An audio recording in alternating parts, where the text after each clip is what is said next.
Gio dan Yeri turun ke lantai 1 sebelumnya memastikan jika Ian telah tidur.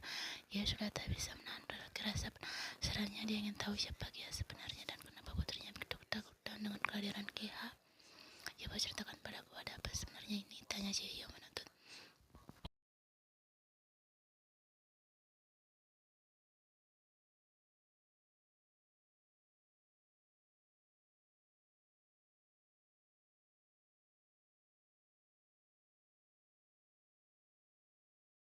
Semuanya baik-baik saja, tidak usah kau khawatir. Karena apapun, lanjut dengan istrinya dengan erat. Gio menarik tangannya yang digenggam erat oleh suaminya, lalu kembali memandang suaminya. Dia tahu jika suaminya sedang menyembunyikan sesuatu darinya. Jika tidak ada apa-apa, kenapa Theo Ngapa memukul dan menjabar bernama Gia itu? Tanya Yeri. Dia tahu jika ayah dan bibinya bersekongkol untuk membohonginya dan juga sang ibu.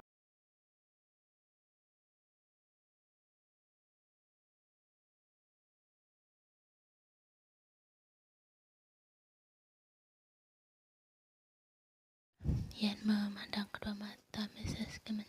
Mencari sebuah kebohongan. Dia masih belum bisa sepenuhnya percaya pada apa yang telah dikatakan oleh bibinya. Jika Namja itu hanya terlibat dalam pembuatan foto rekayasa itu, kenapa kakaknya begitu ketakutan?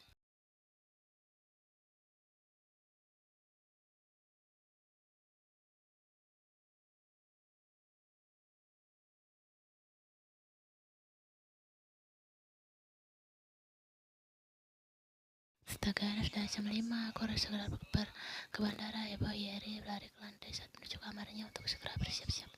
Sang menghela nafas lega karena berhasil mengalihkan perhatian Yeri.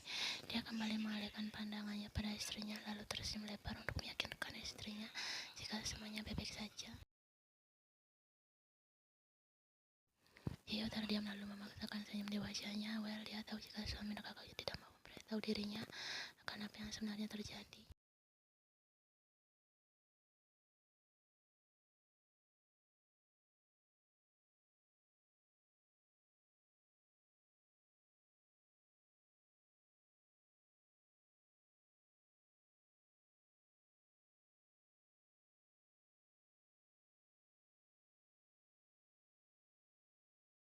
Meski menarik sinis pada Sojian, tidak bisakah Sojian mengerti jika saat ini dia sedang berpikir keras untuk mencari cara menyelamatkan diri dari keluarga Kim.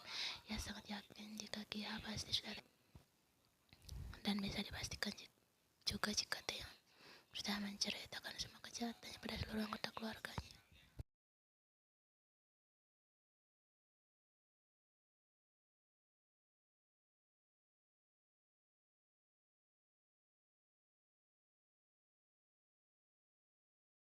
Mr. Jung kesal dengan tingkah putrinya. Sojin memutar bola matanya malas mendengar perkataan ibunya. Menurutnya ibunya terlalu berlebihan dalam menanggapi permasalahan ini. Mama, tenanglah, 2 minggu lagi aku akan mendapatkan uangku. Sojin dengan santai. Setelah itu kita pergi dari Korea untuk bersembunyi sementara waktu. Setelah semuanya aman, kita bisa kembali ke Korea dan melanjutkan pembalasan kita pada Yen.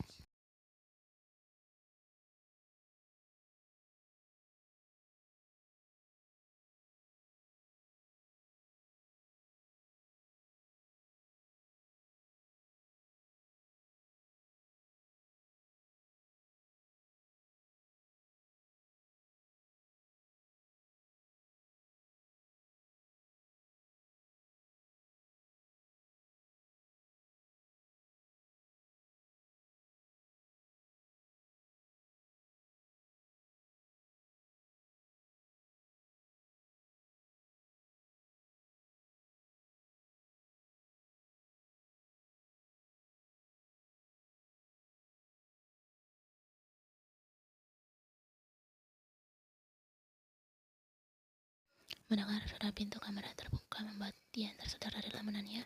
Menolehkan kepalanya, dia melihat sosok suaminya masuk ke dalam kamar. Mengelus dadanya, dia tersenyum lega karena sosok yang ditunggu-tunggunya sejak 1 jam yang lalu telah pulang ke rumah dengan selamat.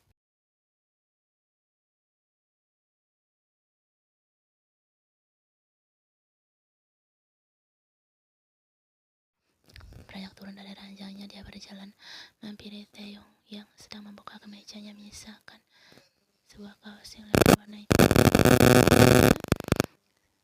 Kenapa belum tidur? Ini sudah jam 10 malam.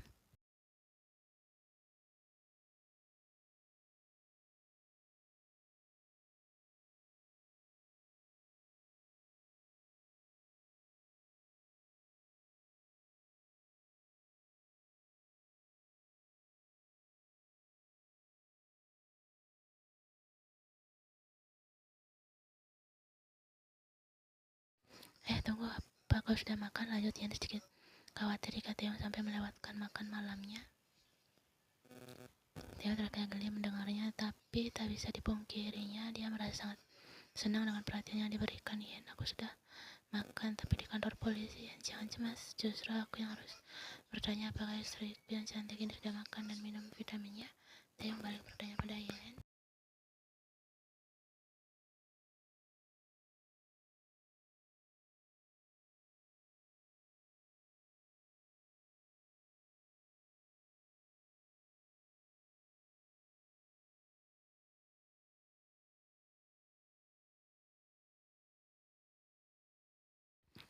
Taeyong jelaskan semuanya padaku. Bagaimana kau menemukan kegiatannya yang tak sabar. Taeyong melempar celananya ke dalam keranjang cucian lalu menuntun Ian agar duduk di tepi ranjangnya. Ian bulatkan kedua matanya dengan lebar, tak percaya akan apa yang baru saja didengar. Beranjak sabar, kini dia mengerti jika Sojan telah bercengkol dengan Kia untuk mengusik hidupnya.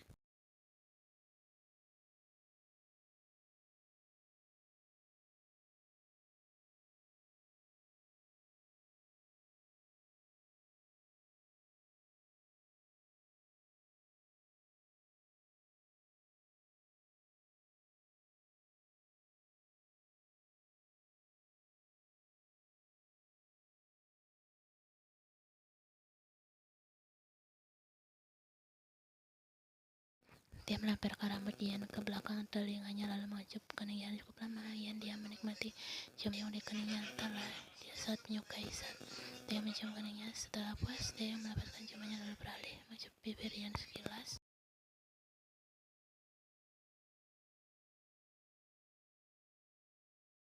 Kerja Orioma harus segera beristirahat, ujar Dia membaringkan tubuh Ian di atas ranjang. Tak lupa dia menarik selimut lalu melampirkan di tubuh Ian. Jika kau ingin tidur bersamaku, mandi dulu sana, tutup Ian. Ian, sudah malam, besok saja aku mandinya. Taeyong memasang wajah membalasnya, berharap Ian akan luluh dan membiarkannya tidur di ranjang. Ian menggelengkan kepalanya dengan tegas, tidak ada alasan. Cepat sana mandi, perintah Ian layaknya bos besar yang sedang memerintahkan anak buahnya.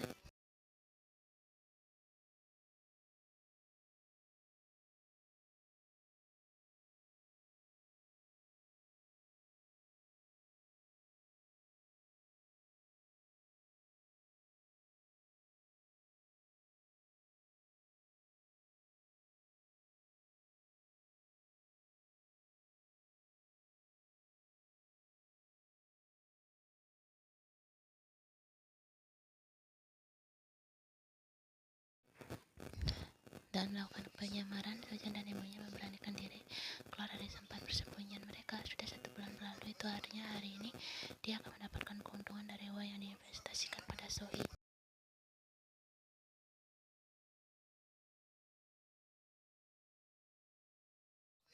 Mama, tunggu saja di sini biar aku yang masuk ke dalam, ujar Sojan pada sang ibu. Minseju menganggukkan kepalanya, membiarkan Sojan masuk ke dalam sebuah tem yang ditangani mereka.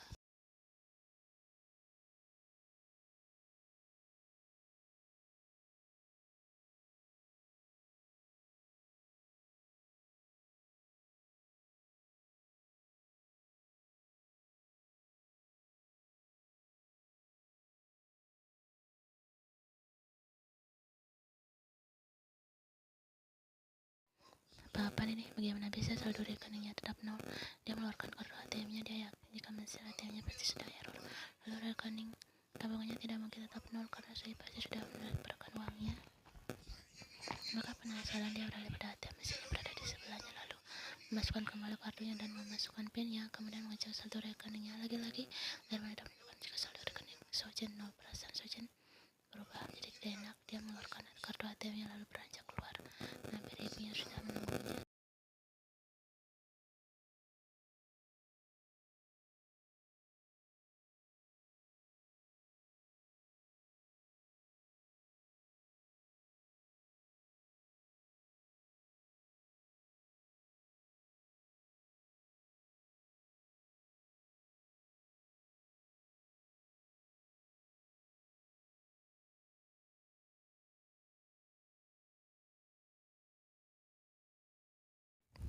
ditipu. Mr. Jung menyalurkan dahinya tanpa makan maksud perkataan Sojin. Maksudmu? Tanya Mr.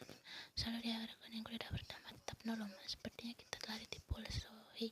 Tutur Sojin menjelaskan pada Mr. Jung, membuat Mr. Jung tersentak kaget mendengarnya. Saya telah menipu mereka. Ania, itu tidak mungkin. Seorang penipu sepertinya tidak mungkin ditipu orang. Tidak mungkin. Cepat hubungi saya, perintah Mr. Jung. Jatuhnya rasa mencepat saat ini juga dalam hati. Dia merupakan berbagai doa jika apa yang dipikirkan Sojin tentang Sohi tidaklah benar.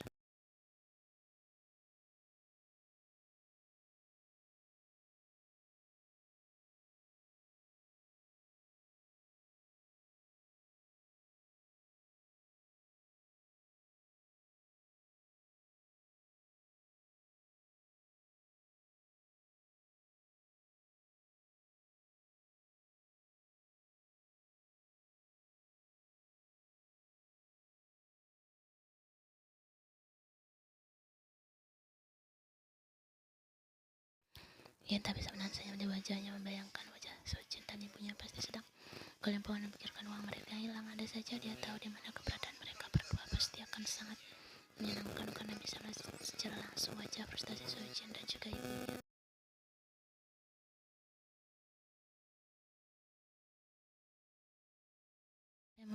Apa yang membuatmu senang, sayang?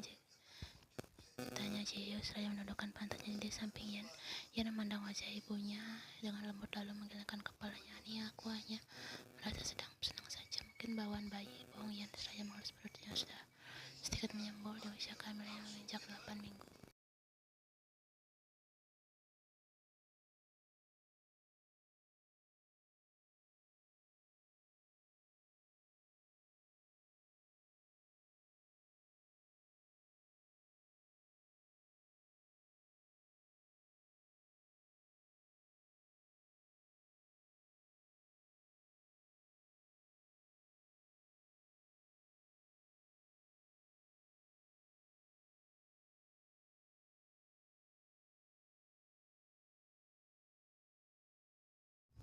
Sojin dan Mr. Jung jatuh terduduk dengan lemas melihat sebuah bangunan kosong yang ada di hadapannya. Kini mereka yakin jika Sohi telah menipu mereka, membawa kabur uangnya.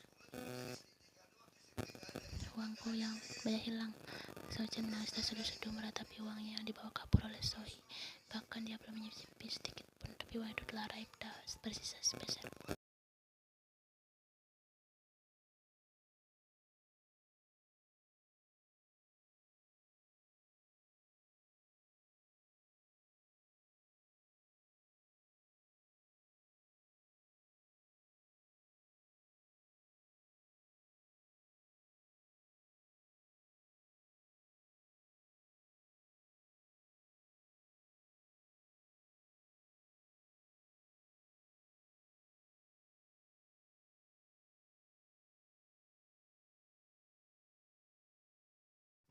Berhenti menyalahkan aku, Sojin balas membentak ibunya. Ini juga salah Oma. Seharusnya sebagai orang tua Oma bisa menasihati waktu itu. Sojin balas menyalahkan ibunya, membuat Mr. Jung marah tak terima dengan tuduhan Sojin. Mr. Jung menampar pipi Sojin, membuat Sojin kaget meraba pipinya yang barunya sakit. Sojin menatap ibunya, tak percaya jika ibunya baru saja menampar dirinya semarah apapun. Ibunya tidak akan pernah sekalipun menampar dirinya. Oma menamparku, lirik Sojin.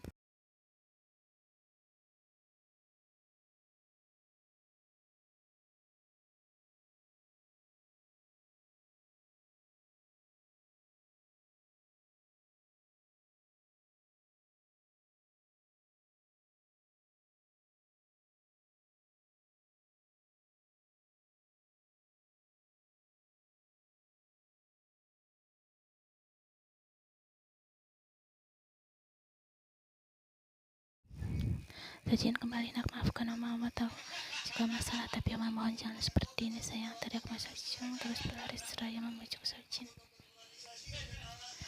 Sojin menghiraukan bujukan ibunya dan tertib yang telah diperbuat ibunya. Dia berlari dan terus berlari menghindari ibunya. Mr. Jung memperlihatkan kedua matanya saat melihat sebuah mobil melaju kencang ke arah Sojin dan nekat menyeberang jalan. Sojin, awas, teriak Mr. Jung.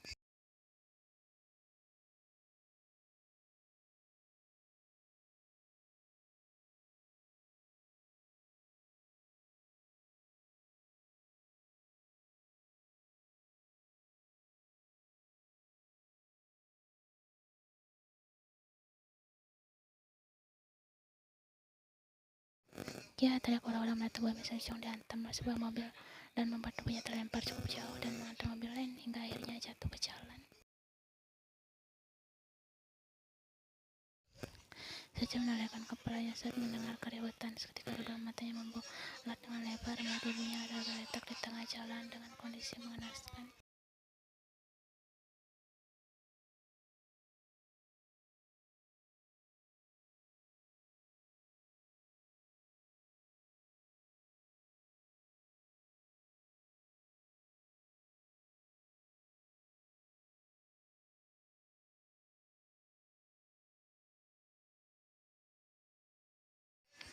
Orang-orang yang melihatnya merasa kasihan tanpa bisa berbuat apa-apa, tetapi salah satu orang sudah menghubungi ambulans. Sejeng tak merespon perkataan Sojin, bibirnya terasa keluh untuk start bicara, sekujur tubuhnya terasa sangat sakit, nafasnya terasa sangat sesak, bahkan dia masih bisa merasakan darah masih mengalir di pelipisnya. Apakah seperti ini akhirnya?